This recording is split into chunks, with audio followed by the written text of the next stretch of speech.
This segment of 73 Questions will feature exclusive interviews from the characters of the novel American Dirt by Janine Cummins. This story follows Lydia and her son Luca on their journey from cartel-ridden Acapulco, Mexico to El Norte as they attempt to escape the cartel Los Jardineros, which is led by Lydia's former friend Javier, who massacred the rest of her family. I'm going. Why are you wearing that big hat? I'm trying to prevent Javier and his men from being able to recognize me. How did you meet Javier? One day he came into my bookstore, and I noticed that we had a similar taste in books. From there, we talked often about books and just life in general. How did you feel when you found out that he was the leader of Los Jardineros? To be honest, I felt really betrayed. I was confused how somebody I thought I knew so well could just kill all those innocent people. How did you gain the courage to attempt the journey to the U.S.? Well, I knew I had no other choice. With Javier and his men looking for me, it wasn't safe to remain here. Also, I was motivated to find a better future for Luca. What do you miss most about Acapulco? Well, obviously I miss my husband and family above all, but I also just miss the simplicity of life. I miss being able to go to my bookstore and then come home to my loving family. Why did you wear your husband's ring on your necklace? After my husband died, I took the ring off his finger and put it onto my necklace. Whenever I get overwhelmed or nervous, I slip my finger through it, and it reminds me that he's still here with me. Gives me the strength to go on. What inspired you to keep going when the journey got tough? Luca inspires me. I know that I have to remain strong for him. What was the scariest moment on your journey? The scariest moment on my journey was when we were taken to the warehouse by the migration officers. I saw a man get shot in front of me, and I was worried that would happen to Luca. How did Rebecca and Soledad help you on the journey? Rebecca and Soledad taught us how to get onto the train. They also provided so many helpful tips for us along the way. They also served as friends for us that made the journey more bearable. What did you have to remind yourself on the journey? I had to remind myself that this whole journey wasn't normal. I couldn't become numb to all the dangers we were facing. Throughout it all, I had to keep my humanity. Luca, it's time to go.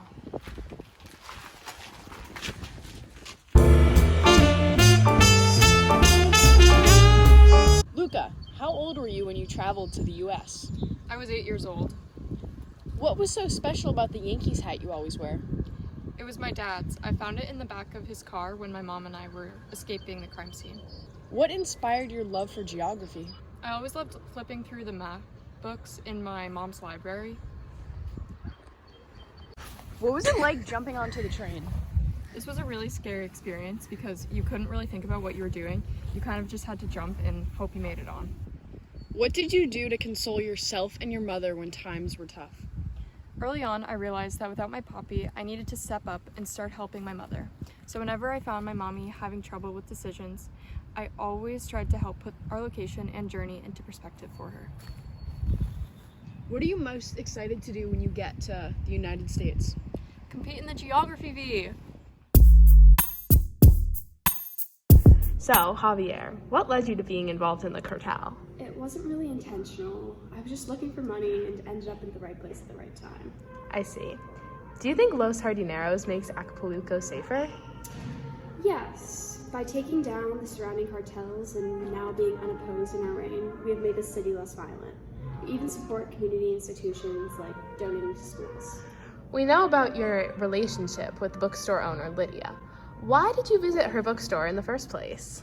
Well, I've always held a fondness in my heart for poetry and reading, and once I saw Lydia in that bookstore, I knew I just had to go in.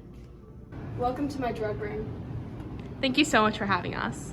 Our viewers must know, do you feel responsible for the decreasing tourism and consequent instability of the economy as a result of cartel-related violence? Well, to be honest, I feel more comfortable knowing my cartel's in power rather than having other cartels vie for the same position.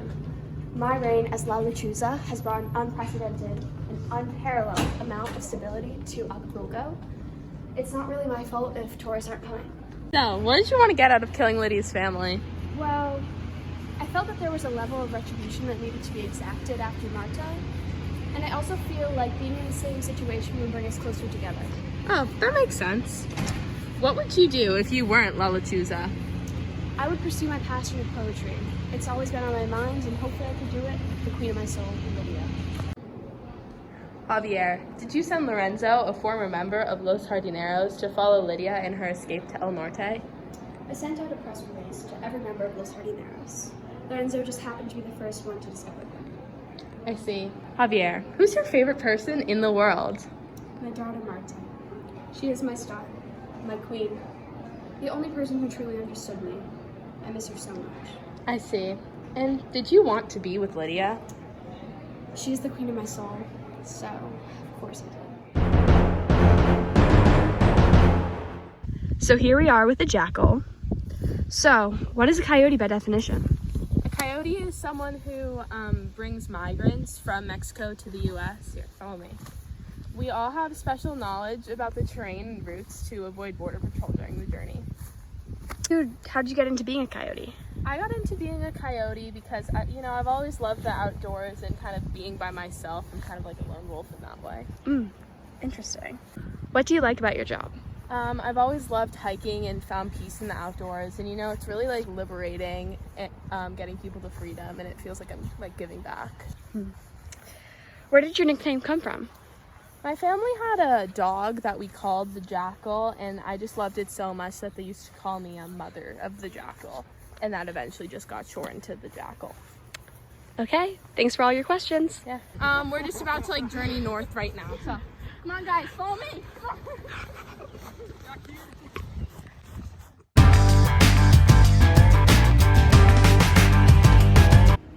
Hi, Beto. How did you end up alone? My dad was never around. My brother died in the junkyard. He got smushed under a truck, and my mom got so upset she left. Favorite memory of living at the junkyard? With all the other kids there, it felt like a family. We always had so much fun playing and working. Where'd all your money come from? Don't tell anyone, but I was selling drugs and guns for a guy in the junkyard. He told me I needed to get out of there, so he gave me a bunch of money. How did asthma impact your journey north? Well, I didn't have enough resources to buy my medicine, so I just used the empty inhaler and pretended it worked.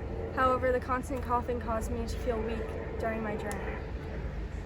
Thank you for all your time. Listening to your stories really revealed the horrors of cartel violence in the 21st century, along with the treacherous journey that you've had to endure. Your perseverance is inspiring. Thank you for giving us the opportunity to tell our stories. Adios, see you in El Norte.